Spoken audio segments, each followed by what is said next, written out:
मैं दादूराम गर्ग, सहायक अध्यापक बैजनाथ भारद्वाज, सरस्वती विद्या मंदिर, इंटर कॉलेज करवी, विषय गणित, कक्षा 9th में अगली प्रश्नावली 1.6 संख्या पद्धति में जो आप 1.5 पिछली क्लास में पढ़ चुके हैं। अब अगली प्रश्नावली 1.6, इसमें आप घातांकों के नियम, लॉज ऑफ एक्सपोनेंट्स, एक्सपोनेंट्स माने घातांक, घातांकों के नियम पिछली कक्षाओं में भी आपने पढ़ा है। देखिए कुछ घातांकों के नियम आपको मैं यहाँ पर लिख करके बता रहा हूँ समझा के। a की पावर m इंटू a की पावर n बराबर a की पावर m प्लस n। अगर ये सजातीय पद है हमारी तो इनकी घातें आपस में क्या हो जाती हैं, जुड़ जाती हैं। ऐसे बता देते तो a की पावर m इंटू a की पावर n बराबर a की पावर m प्लस n, इनकी घातें जुड़ जाएंगी। इसी प्रकार से a की पावर m भागे a की power n is equal a की पावर m माइनस n, जहाँ m is greater than n, अर्थात भाग देने में घातें क्या हो जाएंगी, घट जाएंगी। इसके बाद a की पावर m की power n is equal a की पावर mn, अर्थात इनकी दोनों घातों का आपस में क्या हो जाता है, अगर घात के ऊपर घात लगी है तो इनकी घातों का आपस में क्या हो जाता है, गुणा हो जाता है। चौथा है a की पावर m इंटू b की पावर m, अगर समान घात लगी है तो इन दोनों का गुणा करने के बाद ab की पावर m, क्योंकि वही सेम घात है इसलिए इसको अगर हल करेंगे तो a की पावर m इंटू b की पावर m आ जाएगा। अर्थात अगर समान घात लगी है तो दोनों जो हमारे ये चर हैं इनका आपस में गुणा करके केवल हम एक घात लगा सकते हैं, अर्थात a की पावर m इंटू b की power m is equal ab की पावर m। अगला देखिए 1 यहाँ पर a की घात n लिखा है, अगर घातांक नियम से ये ऊपर जाता है तो इसमें हर का जो है ऊपर ले जाने पर उसकी घात का चिन्ह बदल जाता है। तो a की 1 अपान a की power n is equal a की पावर माइनस n। ये फार्मूले आपने पिछली क्लास में पढ़ा था, समझ में आ गए होंगे। इसी से संबंधित आपकी प्रश्नावली 1.6 है, इसी से संबंधित आपको प्रश्न हल करना है तो इन सूत्रों को याद कर लेंगे, घातांकों के नियम को।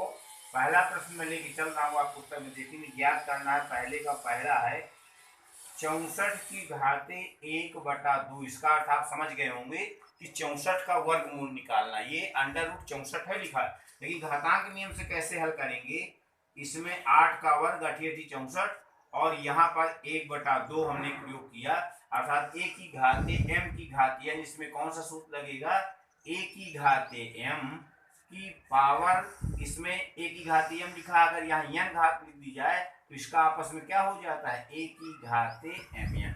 इसी प्रकार से 8 की घाते 2 गुणे क्या हो जाएगा 1/2, इसको जब डिवाइड कर देंगे तो ये आ जाएगा 8, अर्थात 64 की घाते 1/2 का मान क्या गया, 8। इसी प्रकार से अभी दूसरा क्वेश्चन आप देख लीजिए, अब आपको आ जाएंगे 32 की घाते 1/5। अब 32 के हम अभाज्य गुणनखंड करेंगे तो 2 से जब इसको अभाज्य गुणन खंडेंगे 2 दूनाई 4 दूनाई 8 दूनाई 16 दूनाई 32, अर्थात 32 के अभाज्य गुणनखंड करने में 2 की घात क्या आ जाएगा, 5, और इसकी घात क्या है 1/5, तो ये भी जब विभाजित हो जाएगा तो इसका आंसर क्या आ जाएगा, 2, अर्थात 32 की घाते 1/5 का मतलब कि 32 का जो है 5वां मूल पूछ रहा है, तो इसका आंसर क्या आ जाएगा, इसका आंसर आ जाएगा 2। इसी प्रकार से आप अगला तीसरा क्वेश्चन कर लेंगे, सेम इसी तरह से है। प्रश्न नंबर दूसरा देखें, इन सूत्रों का प्रयोग करके आप जो है बहुत जल्दी प्रश्नों को हल कर सकते हैं। प्रश्न नंबर दूसरा देखिए, दूसरे का पहला, इसमें ज्ञात करना है 9 की घाते 3/2। ये ध्यान देना कि ये अक्षर हमारे छोटे होने चाहिए, ये हमारा बड़ा होना चाहिए अंक लिखते समय घातों का। इसको लिख सकते हैं 3 का वर्ग 3 इसमें कौन सी घात लगी है, 3/2। देख रहे होंगे आप कि वही नियम हो गया, इसमें 3 की घाते 2 गुणे 3/2 किस नियम के आधार पर, a की घाते m की घाते n इज इक्वल a की घाते mn, अर्थात घातों का आपस में क्या कर देते हैं, गुणा। तो इसमें भी गुणा कर दिया, 2 कट गया, तो 3 की घाते 3 का मान आ गया, 3 × 9 किया 27, तो इसका आंसर क्या हो गया बेटा, 27। समझ बात आ गई। इसी प्रकार से ये आपका दूसरा और तीसरा भी इसी प्रकार से हल हो जाएगा। हम प्रश्न नंबर इसका चौथा बता रहे हैं, दूसरे का चौथा, इसको देख लीजिए। इसमें माइनस जो लगा 125 की घाते -1/3, ठीक है ना, ये प्रश्न में दिया गया। तो हम क्या करेंगे, 125 के अभाज्य गुणनखंड करेंगे, 5 × 5 = 25, 125 तो इसको लिख देंगे 5 की घाते 3 की घाते क्या आ जाएगा -1/3, अर्थात इसमें भी गुणा कर देंगे तो 5 की घाते 3 घातों को जब गुणा करेंगे -1/3, 3 कट जाएगा, ये आ गया 5 की घाते -1। तो इसको क्या लिख सकते हैं 1/5, अर्थात 5 की घाते -1 को हम लिख सकते हैं 1/5। ठीक है, बात समझ में आ रही है। तो ये प्रश्न नंबर इस प्रकार से आपका दूसरा पूरा हो गया। अब हम इस प्रश्नावली का अंतिम प्रश्न लेते हैं। 3 ही प्रश्न है इसमें, आप इसको बड़ी सरलता से जो है सॉल्व कर सकते हैं।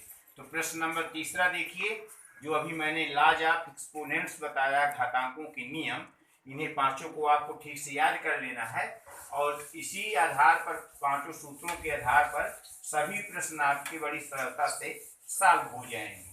देखिए इसका प्रश्न नंबर तीसरा अंतिम प्रश्न है।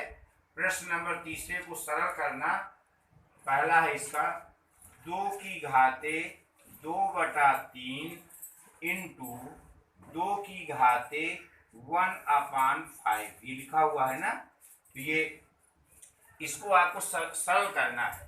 2 की घाते 2/3 इंटू 2 की घाते 1/5। तो एक फार्मूला मैंने अभी बताया था, इसमें कैसे करना, a की घाते m गुणे a की घाते m का जो फार्मूला अभी बताया था हमने, तो इसको क्या लिख देंगे, आपने पढ़ा है a की घाते m इंटू a की घाते n। देखिए दो समान है, ये a यहाँ पर समान है, इनकी घातें भिन्न है, तो इसको लिख देंगे a की घाते m प्लस n।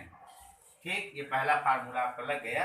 इस आधार पर आप इसको लिखेंगे 2 की घाते क्या लिख देंगे 2/3 प्लस 1/5। इसको जब सॉल्व करेंगे तो 2 की घाते, घात में यहाँ पर ऊपर करके लिखते हैं 5 के 15, इसका क्या ले लेंगे एलसीएम ले लेंगे, 3 5 15, 5 दूना क्या आ जाएगा 10, प्लस 5 के 15 क्या आ जाएगा 3, बराबर क्या हो गया 2 की घात, घात थोड़ा ऊपर लगा के लिखते हैं ऐसे, 13 बटे क्या आ जाएगा 13/15। ये आपका आंसर हो जाएगा। एक बार और समझ लीजिए, 2 की घाते 2/3 धन 1/5, इसका एलसीएम लिया तो क्या आया 15, 3 5 15, 5 दूना 10, 5 के 15, 3 1 3, 10 3 13/15, 2 की घाते क्या आ गया 13/15। ठीक है, तो ये भी प्रश्न समझ में आ गया होगा। इसका एक प्रश्न और लेकर बता दे रहा हूँ, इसमें भी 3 प्रश्न है। इसका एक क्वेश्चन कहे तो और बता दूं, बाकी ये बहुत ही सरल क्वेश्चन है। इस प्रकार से इसका चौथा क्वेश्चन देख सकते हैं, चौथा देख लीजिए, तीसरा क्वेश्चन देख लीजिए।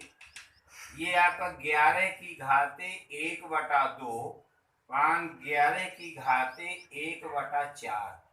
अब इसको आप देख रहे हैं, इसमें एक फार्मूला बताया a की घाते m बटे a की घाते n बराबर a की घाते m माइनस n। ये आपने पढ़ा है फार्मूला। तो ये देखिए a आपके समान है और m n अलग अलग है, तो इसको लिख सकते हैं 11 की घाते m क्या है 1/2, n की जगह क्या है 1/4। इस प्रकार से जब इसको सॉल्व करेंगे तो 11 की घाते क्या आ जाएगा, इसका एलसीएम 4 आ जाएगा।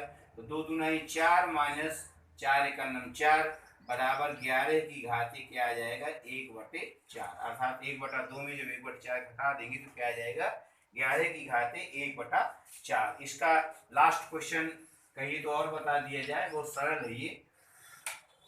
7 की घाते 1/2 इंटू 8 की घाते 1/2, ये लिखा हुआ है। एक फार्मूला मैंने लिखा था a की घाते m इंटू b की घाते m, ये जो आपका पद लिखा हुआ है, ये देखो ए बी अलग अलग लेकिन घाते समान, इसको क्या लिख दिया था ए बी की घाते m, अर्थात अगर समान घातें लगी हुई हैं तो यहाँ पर जो है एक बार केवल m लिख देते हैं, घात समान लिख देते हैं और इनका आपस में क्या कर देते हैं गुणा। तो देखिए इसी फार्मूले के आधार पर 7 की घाते 1/2 इंटू 8 की घाते 1/2 को लिख सकते हैं 7 गुणे 8 की घाते 1/2। एक बार केवल घात लगाना है तो 7 8 56, 56 की घाते 1/2, ये आपका क्या हो गया आंसर। इस प्रकार ये प्रश्नावली 1.6 भी आपकी समाप्त हो गई। ये एक इकाई आपकी मैथमेटिक्स में समाप्त हो गई और अगले क्लास में आपको जो है हम अगला चैप्टर पढ़ाएंगे जो बहुपद है। शेष ये जो पिछला हमने पढ़ाया इसका रिवीजन करेंगे। कोई प्रॉब्लम होगी तो आप जो कमेंट के माध्यम से जो है पूछ सकते हैं। धन्यवाद।